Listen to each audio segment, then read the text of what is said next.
Bienvenue à toutes et à tous au Café de la Santé, de l'investissement et l'innovation. On a la chance aujourd'hui de recevoir Alexandre.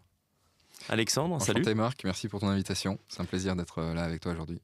Écoute, c'est moi qui te remercie, puisque je sais que tu es investisseur institutionnel et de surcroît, tu es investisseur dans l'un de nos dossiers, un dossier Capital Cell, Émerion. Émerion, exactement. Donc en effet, je suis investisseur au sein du fonds Captech Santé, Ouais. donc, qui est un fonds basé à Lille, qui investit, qui a une grosse partie de son ADN dans la région des Hauts-de-France, mais qui investit également partout sur le territoire français, qui est expert en santé, et qui donc, comme je le disais, investit en biotech, en medtech, en e-santé, en nutrition, dans les 4 domaines finalement, dans les 4 grands domaines de la santé au sens large. On investit dans des startups qui sont en seed ou série A. Voilà, on a à cœur vraiment d'accompagner dans la durée les entrepreneurs. C'est un peu ce qui fait notre marque de fabrique et notre ADN. Voilà, on investit des tickets allant de 500 000 à 1,5 million à peu près en première intention. D'accord. Tu investis, mais je suppose aussi que tu accompagnes du conseil, puisqu'il y a une expertise chez Captech Santé Exactement. qui est quand même reconnue dans les Hauts-de-France, mais aussi en France. Exactement. C'est ce qu'on fait. On accompagne les entrepreneurs et les entreprises dans la durée. Donc on peut réinvestir et on participe évidemment à la structuration de l'entreprise, à sa croissance. On se base sur notre expertise à nous, de l'équipe de gestion, mais également, et c'est un peu la particularité de notre fonds, sur l'expertise des LPs, donc pour parler en bon français, des souscripteurs, Ouais. qui sont donc les personnes qui vont apporter les fonds dans Captech et qui sont majoritairement issus du monde de la santé. Donc on a des gens qui ont différents parcours en biotech, en medtech, en e-santé, en nutrition. On a des gens qui ont vendu des boîtes, etc. et qui vont pouvoir ponctuellement conseiller, accompagner nos entrepreneurs. Voilà. Donc on crée vraiment autour de nous un écosystème au service des projets et des entrepreneurs. Faciliter le succès, aider au financement. Alors, moi, j'ai voulu te solliciter pour discuter d'Émerion.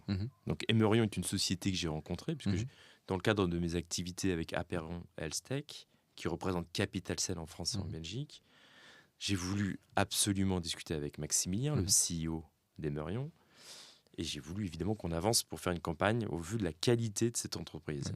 Moi, j'aimerais que tu me parles de cette entreprise. Très bien. Émerion, donc c'est une entreprise qu'on accompagne depuis 2 ans, dans laquelle on a investi il y a 2 ans à peu près. C'est une entreprise qui, tout comme toi, nous a séduit à différents égards, d'un point de vue de la technologie, de l'équipe, on en reparlera. Donc c'est une entreprise qui développe un dispositif médical qui va permettre au chirurgien qui va opérer un glioblastome. Donc pour faire une petite parenthèse sur le glioblastome, c'est une tumeur cancéreuse cérébrale qui va être l'une des tumeurs les plus répandues au niveau cérébral et également les plus dangereuses. À l'heure actuelle, c'est une tumeur qui se traite par chirurgie, par chimiothérapie et par radiothérapie, mais qui malheureusement connaît des récidives assez très fréquentes et souvent très rapides après l'intervention chirurgicale. Là, actuellement, on est à peu près à 7 mois de survie sans récidive des patients en moyenne après leur intervention chirurgicale. C'est foudroyant. C'est foudroyant, exactement. C'est un cancer très agressif. Ouais. Très agressif.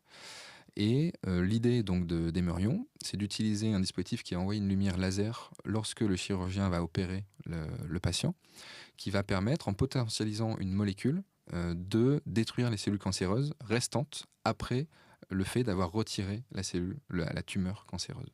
Voilà. Ce qui permet de retarder considérablement les récidives. Et de permettre aux patients de rester, entre guillemets, en bonne santé, en ayant une vie normale le plus longtemps possible. Le plus longtemps possible. Tout en chacun, petit aparté, je sais que moi, dans mon environnement personnel, c'est quelque chose que j'ai vécu, c'est foudroyant, pronostic évidemment vital. Pas de solution à date. C'est quelque chose aujourd'hui, technologiquement, moi je trouve disruptif en termes de technologie. Exactement. Si on revient un peu sur l'équipe, moi j'ai été complètement séduit par l'équipe, puisque dans le cadre de la campagne qui est ouverte à tout en chacun, j'ai évidemment Maximilien le CEO, Michel le CFO de l'entreprise. Je les ai quotidiennement au téléphone. Ils sont pugnaces, compétent. Mm. Il lâche rien. Exactement. Moi, j'aimerais que tu me parles un peu de cette équipe parce que je suis complètement séduit par beaucoup de facteurs chez eux et des facteurs de succès dans l'entrepreneuriat. Exactement. C'est ce que j'évoquais tout à l'heure. On a été aussi séduit par cette équipe. Comme tu le sais, quand on est investisseur, on investit vraiment sur des hommes et sur des femmes qui vont porter un projet. Et c'est probablement notre critère principal finalement, à la fois en termes de qualité, de vision et d'ambition. Et on sait que Maximilien porte ce projet depuis un certain temps. D'abord au CHU de Lille, puisque c'est une technologie qui vient du CHU de Lille, puis au sein d'Emerion, qui valorise cette technologie. On a donc une vision et une ambition pour ce projet qui est importante. On a une équipe qui est pluridisciplinaire, tu l'évoquais, Michel, le CFO, qui est très expérimenté dans le domaine de la biotech. Clément, donc, qui s'occupe de la partie technique, qui lui aussi a réussi à faire des petites merveilles avec des budgets quand même relativement limités. Et puis derrière eux, on a également toute une équipe. Donc il faut également mentionner le professeur Nicolas Reims, qui est donc un neurochirurgien du CHU de Lille également, très connu, qui est à l'origine de la technologie et qui a un rayonnement scientifique et académique mondial. C'est ce qui permet aussi à Emerion de nouer très facilement des contacts avec des neurochirurgiens du monde entier. Et derrière eux, on a toute une équipe assez structurée. Je crois que de mémoire, là, ils sont à peu près 14 sur les aspects techniques, sur les aspects cliniques et sur les aspects réglementaires qui sont hyper importants pour une start-up à ce stade de développement. Alors, moi, j'ai été bluffé quand j'ai discuté avec l'équipe de savoir que c'était une start-up qui aujourd'hui était sur un stade clinique aux US, ce qui est un fait rarissime. Je préfère qu'on en parle. Bien sûr. C'est quand même un fait d'armes. Bien sûr, très important pour Emerion. C'est vrai qu'on voit dans notre métier passer beaucoup d'entreprises. C'est très rare le fait d'être déjà aux US en phase clinique, clairement, en ayant levé aussi peu d'argent. Pourquoi le Emerion a été en mesure de réaliser ça? Bon, déjà, il y a une excellence opérationnelle, on en a parlé. Il y a le sujet du fait que Emerion est une société qui bénéficie d'études cliniques qui ont été initiées par le CHU et qui ont été continuées par Emerion en phase 1 et en phase 2. Donc c'est une start-up clinique de phase 2, c'est-à-dire que les phases 2, c'est des phases déjà assez avancées d'études sur l'homme, pour déterminer la dose notamment. On va pas rentrer dans les détails, mais c'est déjà une preuve de maturité importante. Et de dérisquage, quelque part. Exactement. Et de dérisquage, de validation de la technologie. Tout à fait. On reviendra un peu sur ces sujets-là, mais c'est une entreprise sur laquelle on a assez peu de craintes sur les risques technologiques, étant donné les preuves qu'ils ont déjà générées. Et donc, en effet, on a également une utilisation des capitaux qui a été extrêmement efficiente. Ça, c'est une force de nos entreprises en France et plus particulièrement d'Emerion. Voilà, c'est assez bluffant et inédit. Ouais. Alors moi, ce qui me bluffe aussi, c'est une société qui est à ce stade de développement, certes avec des capitaux qui ont été alloués de manière optimale, mais ce qui je trouve bluffant, je trouve que dans la campagne, si tu veux, de Capital Cell, la valorisation et le droit d'entrée pour l'épargnant est plutôt faible par rapport justement à ce stade de développement. Est-ce que tu peux, toi, m'en dire un peu plus ? C'est vrai, la valorisation de l'entreprise est juste, elle est très correcte. Donc les épargnants qui investiront chez Capital Cell investiront aux mêmes conditions qui ont été négociées par nous. Donc ça, c'est un point qui est important de souligner.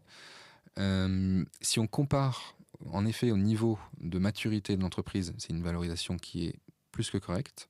Si on compare aux concurrents américains notamment, qui sont pour certains déjà listés en bourse, qui ont de mémoire une valorisation à plusieurs milliards, après une commercialisation, évidemment, ils ne sont pas au même stade de développement, mais ils ont une technologie qui est beaucoup moins efficace que celle d'Emerion.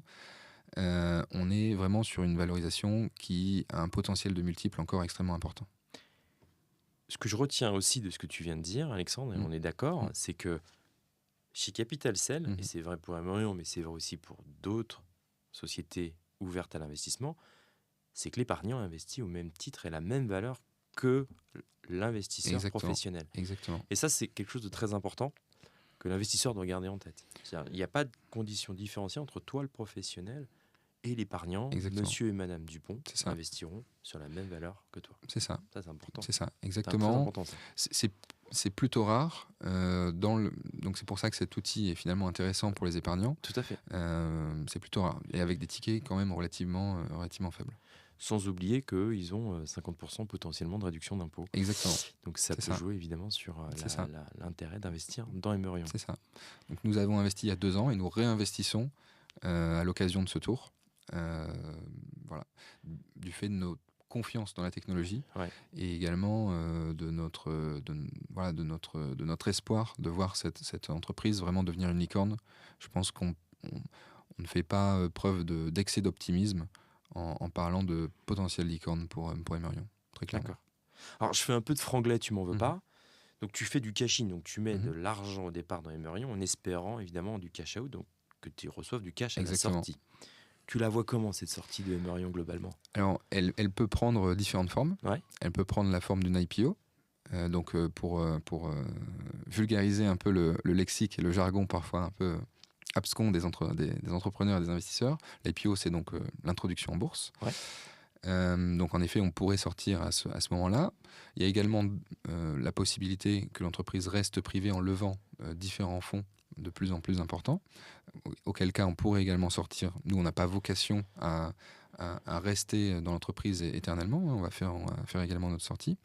Ou ça pourrait se faire sous la forme d'un rachat par une grande entreprise pharmaceutique positionnée dans le cancer qui pourrait être intéressée. Là où la technologie d'Emeurion est particulièrement intéressante, c'est qu'on a beaucoup parlé du glioblastome et c'est en effet leur axe de développement principal, mais il est également possible de l'appliquer à d'autres types de cancers. Voilà, et c'est des développements qui viendront en temps et en heure pour Emeurion. Alors que, et tu le sais, on a fait des calculs que sur le glioblastome pour faire la valorisation, ce qui veut dire que, bien sûr, si j'entends bien ce que tu me dis, potentiellement la valorisation sera bien supérieure à nos calculs initiaux. Exactement. C'est un point important. C'est ça. Du fait rien que le glioblastome, du fait du nombre de patients et du fait de l'absence de solutions, c'est des marchés qui sont extrêmement importants. Parce qu'il y a des remboursements importants, tout simplement. Quand on voit les concurrents, le niveau de remboursement des concurrents avec des technologies très inférieures en termes de résultats et d'augmentation de l'espérance de vie, d'augmentation de la survie sans récidive, on peut être extrêmement confiant sur le marché d'Emeurion. Alors le marché est colossal. Le marché évidemment onco particulièrement du glioblastome. C'est un projet qui est ouvert à la campagne publique au moment où on se parle. Donc toi, tu as investi de manière significative. C'est ça. L'investisseur épargnant, là, va pouvoir rentrer via le site Capitalcell et investir à partir de 1 000 € sur Emeurion. Avec un potentiel de gain qui est notable, puisque, comme tu l'expliquais si bien, potentiellement d'autres cancers. Ça, c'est hyper important. La dernière question que j'ai envie de te poser, qui est évidemment plutôt une question d'impact social. Moi, je trouve que c'est un projet qui, comme je le disais au départ, moi personnellement me touche. Le cancer, c'est aujourd'hui, de manière générale, au-delà du glioblastome, c'est une personne sur 5. Toutes les familles sont plus ou moins sujettes, malheureusement, à ce type de maladie, de pathologie. Moi, je trouve que c'est un projet qui a un fort impact socialement. Exactement. Je ne sais pas, vous aussi, si ça a été considéré chez Captech Santé. C'est un sujet qui est considéré, évidemment, chez nous. On n'investit que dans ce type de projet, finalement, qui a la capacité vraiment d'avoir un impact sur la qualité de vie des patients, sur leur espérance de vie, sur, finalement, leur destin, quelque part. Et en effet, l'outil d'investissement participatif par Capitalcell, c'est au-delà des aspects financiers qu'on a évoqués et des aspects d'investissement pur auxquels nous, on croit vraiment. C'est notre métier. On n'est pas des philanthropes. On est là pour avoir multiples. Au-delà de ça, le fait de pouvoir soutenir de manière pratique les gens comme Maximilien, comme Michel, comme Clément, qui combattent ce glioblastome et cette maladie au quotidien, à mon avis, c'est ce qu'on peut faire de plus significatif dans la lutte actuellement contre le cancer du cerveau. Ouais, c'est aujourd'hui, je pense, une vraie solution, une opportunité de trouver une solution pérenne, durable pour les patients. Moi, Alexandre, je voulais te remercier de ce temps. C'était un plaisir. de ces réponses franches, directes. On a essayé. Et on souhaite évidemment le meilleur à la société Eymerion. Bien sûr. Merci beaucoup. Salut. À bientôt.